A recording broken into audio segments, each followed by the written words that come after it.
Hello students, आज के इस लेक्चर में हम पढ़ेंगे एपीकल्चर। ये हमारी न्यू यूनिट स्टार्ट हो जाती है जिसमें हमें सारे कल्चर के बारे में पढ़ना होता है। तो आज हम फर्स्ट लेक्चर कर रहे हैं एपीकल्चर पे। एपीकल्चर यानी बी कीपिंग, यानी मधुमक्खियों को कीप करके उससे शहद प्राप्त करना ही एपीकल्चर कहलाता है। तो सबसे पहले हम हेडिंग डालेंगे स्पीशीज़ ऑफ हनी बी। इसमें 4 स्पीशीज़ आती हैं जो कि मेन स्पीशीज़ हैं जिससे हम हनी प्राप्त करते हैं। पहली है एपिस डोर्सेटा, सेकंड है एपिस इंडिका, थर्ड है एपिस फ्लोरिया, फोर्थ है एपिस मेलिफेरा। अब हम नेक्स्ट हेडिंग डालते हैं social organisation of honey bee. Honey bee की कॉलोनी में फॉलोइंग कास्ट होती है। फर्स्ट है क्वीन, सेकंड है ड्रोन, थर्ड है वर्कर। अब नेक्स्ट हेडिंग डालेंगे हम स्वार्मिंग। क्वीन के द्वारा कॉलोनी को छोड़ देना स्वार्मिंग कहलाता है। ये जो स्वार्मिंग है ये अर्ली समर या लेट स्प्रिंग में होती है और स्वार्मिंग का मेन रीज़न नहीं पता, बट स्वार्मिंग जो है वो ओवर क्राउडिंग को समाप्त करने के लिए होती है। ओवर क्राउडिंग मतलब ज़्यादा से ज़्यादा मधुमक्खियाँ एक साथ इकट्ठा हो जाती है जिसे ओवर क्राउडिंग कहते हैं। इसको समाप्त करने के लिए ही स्वार्मिंग होती है और क्वीन न्यू कॉलोनी के लिए भी स्वार्मिंग करती हैं। अब नेक्स्ट हेडिंग डालेंगे हम सुपर सेच्योर। ये जो हेडिंग डाल रही हैं आपको इसके मतलब पता होने चाहिए। इसमें शॉर्ट या ऑब्जेक्टिव भी पूछ लिए जाते हैं और ये एपीकल्चर जो है ये पूरा का पूरा लॉन्ग क्वेश्चन में पूछा जाता है। जब ओल्ड क्वीन की एग लेइंग कैपेसिटी समाप्त हो जाती है या क्वीन सडनली मर जाती है तब यंग क्वीन ओल्ड क्वीन की पोजीशन ले लेती है जिसे सुपर सेच्योर कहते हैं। अब है बी हाइव। बी हाइव यानी मधुमक्खी का छत्ता। इसे हाइव भी बोलते हैं और इसे कॉम भी बोलते हैं। जहाँ हाइव और कॉम आए आप समझ जाना कि मधुमक्खी के छत्ते के बारे में बात हो रही है। तो इसमें हेक्सागोनल सेल वैक्स की बनी होती हैं। आपने मधुमक्खी का छत्ता तो देखा होगा, हेक्सागोनल जैसे बेंजीन होता है, इस प्रकार से मधुमक्खी का छत्ता होता है। वर्कर एब्डोमेन से वैक्स सिक्रेट करते हैं और bee hive building rock and tree से वर्टिकली हैंग होते हैं। यानी बी हाइव जो है मधुमक्खी के छत्ते बिल्डिंग रॉक्स पर, ट्री पर कहीं भी वर्टिकली अरेंज होते हैं।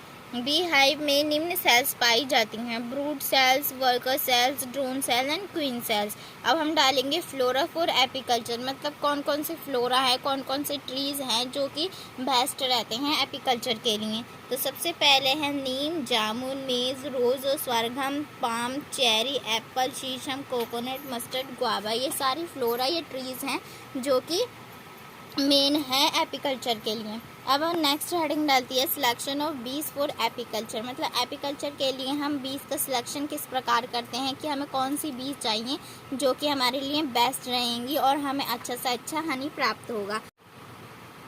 तो सबसे पहले है हनी बी स्ट्रॉन्ग कॉलोनी बना सकती हो, यानी ऐसी हनी बी चुनेंगे हम जो स्ट्रॉन्ग कॉलोनी बना सकती हो।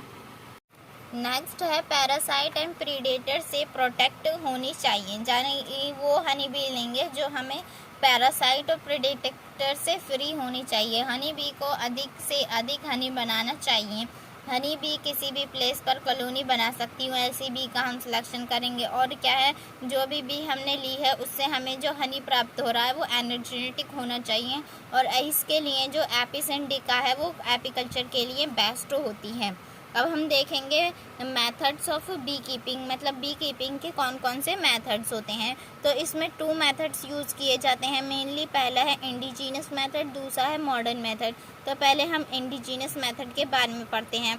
तो हमने हेडिंग डाली इंडिजीनस मेथड, लेकिन इसमें हम पहले हेडिंग डालेंगे इसके हाइव यानी कॉम, यानी मधुमक्खी के छत्ता कैसा होना चाहिए। इसमें 2 टाइप के हाइव यूज़ किए जाते हैं, वॉल एंड फिक्स हाइव और मूवेबल हाइव। वॉल मतलब दीवार पर फिक्स रहेंगे हाइव, और मूवेबल जिन्हें उठाकर इधर से उधर रख सकते हैं।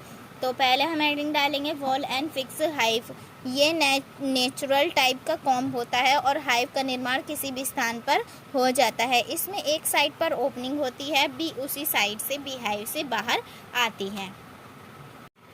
नेक्स्ट हेडिंग डालेंगे मूवेबल हाइव। इनका फॉर्मेशन जो है वो hollow wood legs, boxes and earthen pots में होता है। इसमें एग्जिट होने के लिए 2 होल होते हैं। अब है एक्सट्रैक्शन ऑफ हनी। हम हनी को कैसे प्राप्त करते हैं। अब हमने हेडिंग डाली extraction of honey. Bee hive के समय रात में हम आग जला देते हैं, जिससे बहुत सारी जो बी होती हैं वो मर जाती हैं, और हनी कॉम को पीसेस में फिर काट लिया जाता है। पीसेस में काट के उन्हें स्क्वीज़ कर लिया जाता है और फिर जो हनी ऑब्टेन हो जाता है। अब इसके ड्रॉबैक्स भी हैं इंडिजीनस मेथड के, क्योंकि इसमें क्या क्या लिमिटेशन है जो ये यूज़ नहीं किया जाता।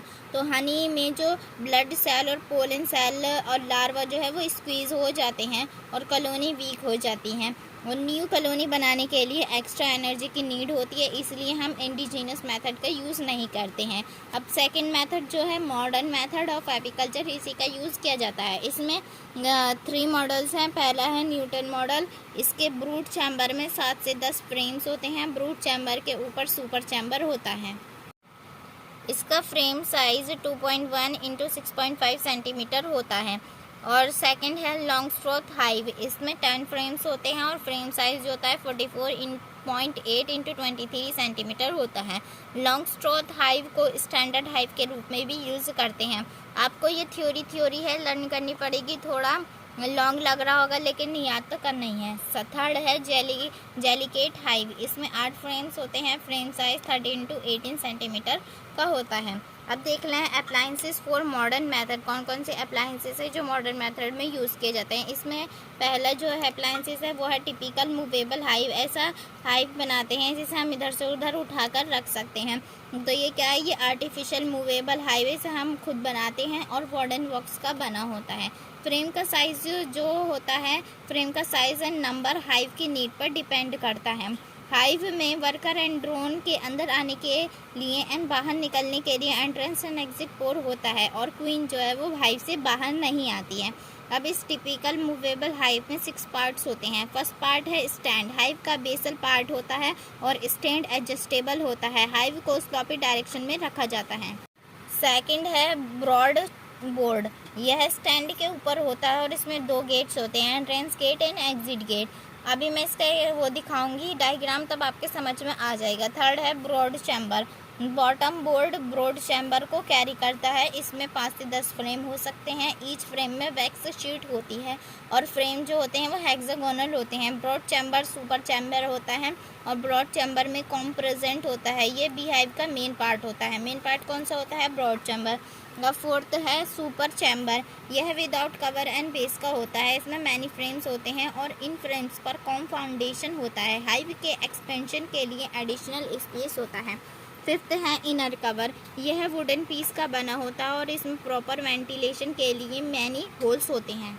6 है top cover. Top cover colony को प्रोटेक्ट करता है और ये जिंक शीट का बना होता है। टॉप कवर प्लेन होता है। ये है हमारा मूवेबल हाइव का डायग्राम। सबसे नीचे आता है हमारा स्टैंड। इधर देखिए ये स्टैंड है, ये ब्रॉड चैम्बर है, और ये जो इस तरीके से वर्टिकली दिख रहे हैं ये सुपर चैम्बर है, ये इनर चैम्बर है, ये टॉप कवर है, और ये हमारा बॉटम बोर्ड है। आप इसकी डायग्राम बना लें अच्छे से।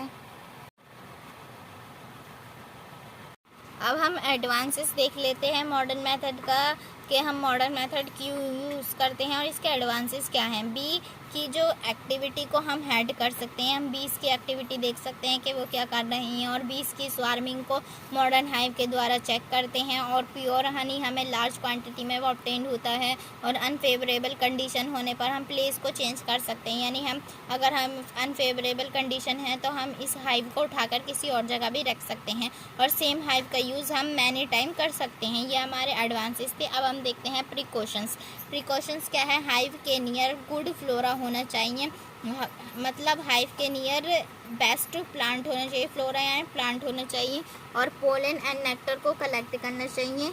इंडस्ट्री जो है वो रोड के निकट होनी चाहिए, और बॉक्सेस को कूल प्लेस में रखना चाहिए। ये इसकी प्रिकॉशंस थी जो हमें ध्यान में रखनी चाहिए। ये लॉन्ग क्वेश्चन है, आप अच्छे से प्रैक्टिस कर ले। Thanks for watching.